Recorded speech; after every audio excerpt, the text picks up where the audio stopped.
ଆସିଗଲେ ଆପଣ ମାନେ ସେତେବେଳଠୁ ଖୋଜୁଛି କେହି ଗୋଟେ ରେସ୍ପନ୍ସ କରିବାର ନାହିଁ। ହଟ୍ ହଉ ସେ ଯାହା ହଉ ଟିକେ ଚ୍ୟାନେଲ पे ଟିକେ ନଜର ଦେଇ ଦିଅନ୍ତୁ। ହଁ ହଁ ବାସ୍ ବାସ୍ ହେଇଗଲା ଧନ୍ୟବାଦ। ହଉ ହ୍ୟାଲୋ ହାଏ ନମସ୍କାର ଦର୍ଶକ ବନ୍ଧୁ ଯଦି ହେବାକୁ ଚାହିଁବେ ହେଇପାରିବେ। ଆଜିର ଏପିସୋଡ଼ରେ ଆପଣଙ୍କୁ ଶୁଣିବାକୁ ମିଳିବ ଡିପ୍ରେସନର ଷ୍ଟୋରି ଆଉ ତା ସହିତ ଦେଖିବାକୁ ମିଳିବ ଗୋଟେ ଦମଦାର ରୋଷେଇଟେ।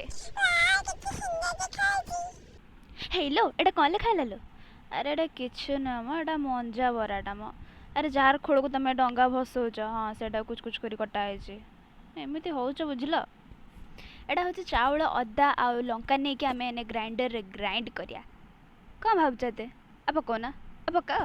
ହଁ ଏତେ ସମୟ ଗୋଟେ ଲଗାଉଛ ଶୋଇପଡ଼ିବେ ସବୁ ଲୋକ। ହଁ ଏ ଗ୍ରାଇଣ୍ଡରରେ ପକେଇଲେ କ'ଣ ହେବ ନା ନା ମୋତେ ବୁଝାଅ କ'ଣ ହେବ ଏମିତି ଦେଖାଯିବ ଗ୍ରାଇଣ୍ଡ କଲା ପରେ। ତାପରେ ମଞ୍ଜାକୁ ଏମିତି ମାଡ଼ ମାରିବ ସେ ଏମିତି ଦେଖାଯିବ ବୁଝିପାରୁଛ। ସୁଜି ଲଙ୍କା ଗୁଣ୍ଡ କହିବେ ଜଲ୍ଦି ତାପରେ କ'ଣ? ହଁ ଲୁଣ ହଳଦୀ ସେଇଟା କ'ଣଟା? ହଁ କ୍ୟୁମିନ୍ ପାଉଡ଼ର ମାନେ କ'ଣ ଓଡ଼ିଆଟା ମୋତେ ଲେଖିକି ଦେବ। ହଁ ମୁଁ କହିଦେଉଛି ଏତେ ବି ଖରାପ ହେବନି। ଜିରା ଗୁଣ୍ଡଟା ହଳଦୀ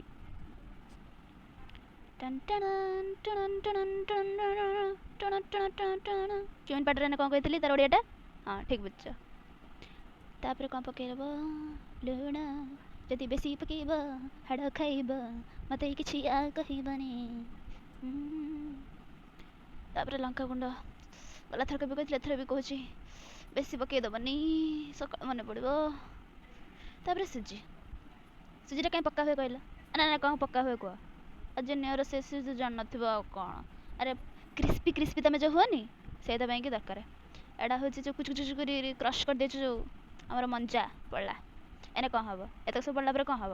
ହଁ ଚକଡ଼ା ଚକଡ଼ି ହେବ ଆଉ କ'ଣ ହେବ? ଘାଣ୍ଟ ପକାଇ ଜୋରସୋରସେ। ହଁ ତାପରେ କ'ଣ ବାକି ଅଛି? ପିଆଜଟା ପକାଇଲେ ପାଟିଟାକୁ ସ୍ୱାଦ ଆସିବ ଏମିତି କୁଚ କୁଚ କରିକି କାଟି ଦେଇଥିବେ। ତାପରେ ପିଆଜ ପକାଇବ ଆଉ କ'ଣ ପକାଇବ? ହେଲେ ଲଙ୍କାଟା ପକାଇଲାନି ଲୋ କ'ଣ ନେଇଗଲା ଲୋ ପରେ ପକାଇବ ବୋଧେ। ହଁ ଘାଣ୍ଟିବ। ତାପରେ ତେଲ ପକାଇବ ଯେମିତି ତେଲର ଭଣ୍ଡାର ଦରକାର ସବୁ ଜିନିଷରେ ବୁଝିପାରୁଛ ନା ନାଇଁ? ତେଲର ଭଣ୍ଡାର ଦୁନିଆ ପାଇଁ ହଉ ରୋଷେଇ ପାଇଁ ହଉ ତେଲ ଦରକାର। ହଁ ଏଠି ଆମ ପାଖରେ ବେଶୀ ତେଲ ନାହିଁ ବୁଝିପାରୁଛ ନହେଲେ ଏକାଥରେ କଢ଼େଇରେ ତେଲ ନେଇଯାଇଥାନ୍ତୁ। ଏତିକି ଟିକେ ତେଲ ନେଇ କରୁଛୁ ବୁଝିପାରୁଥିବେ ଅବସ୍ଥା କେତେ ଖରାପ ଅଛି।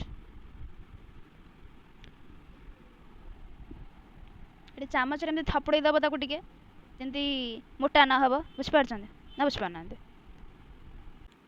ହଁ ଡିପ୍ରେସନର ଷ୍ଟୋରି ପୁଣି କହିବାର ଅଛି ବା ମୁଁ ଭୁଲି ଯାଇଥିଲି। ହଁ ତ ଡିପ୍ରେସନର ଷ୍ଟୋରିରେ ହେଉଛି ଗୋଟେ ଲୋକର ଗୋଡ଼ କଟିଯାଇଛି ଆଉ ଗୋଟେ ଲୋକର ଗର୍ଲଫ୍ରେଣ୍ଡ ତାକୁ ଆଜି କଲ୍ କରିନି। ତ ବୁଝିପାରୁଥିବେ କି ଆକ୍ଚୁଆଲି ଡିପ୍ରେସନ୍ ଅଛି କାହାକୁ ମାଡ଼ ଦରକାର ଆଉ କାହାକୁ ହେଲ୍ପ ଦରକାର। ତ ଏ ଷ୍ଟୋରିରୁ କ'ଣ ବୁଝା ପଡ଼ିଲା ଆପଣଙ୍କୁ? ଆପଣଙ୍କର ଦୁଃଖ କଷ୍ଟ ଦୁନିଆର ସବୁଠୁ ଦୁଃଖ କଷ୍ଟ ବଡ଼ ଦୁଃଖ କଷ୍ଟ ନୁହେଁ ବୁଝିପାରୁଛନ୍ତି ନା ବୁଝିପାରୁନାହାନ୍ତି? ସବୁବେଳେ ତାଠୁ ବି ଆଉ କିଛି ନା କିଛି ଗୋଟେ ବଡ଼ ଥିବ କଷ୍ଟ। ହଉ ରୋଷେଇ ପୁଣି ଥରେ ଫେରି ଆସିବା ବୁଝିପାରୁଛନ୍ତି ନା ବୁଝିପାରୁନାହାନ୍ତି? ଓଲଟା ଓଲଟି କାମ କରିବେ ନହେଲେ ଗୋଟେ ପଟେ ଲାଗିଯାଇଥିବ ଆଉ ଗୋଟେ ପଟେ କଞ୍ଚା ଥିବ। ଆଉ ବାଗେଇକି ଟିକେ ଓଲଟେଇବେ ନହେଲେ କଢ଼େଇ ଓଲଟି ପଡ଼ିବ ତାପରେ। ହଁ ତେଲ ତେଲ ତେଲ ବିନା କେମିତି ହେବ? ତେଲଟାକୁ ପକାଇବେ ନହେଲେ ବୁଝିପାରୁଛନ୍ତି ତଳ ଆଡ଼ୁ ପୋଡ଼ିଯିବ।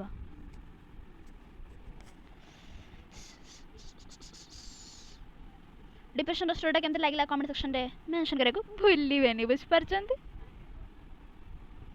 ହେଇଗଲା ଆମର ତଡ଼କତା ଫଡ଼କତା ବରା ଟ୍ରାଏ କରିବେ ଥରେ ହେଲା ମସ୍ତ।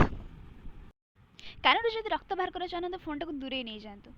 अच्छा चलता हूँ दुआओं में याद रखना टाटा।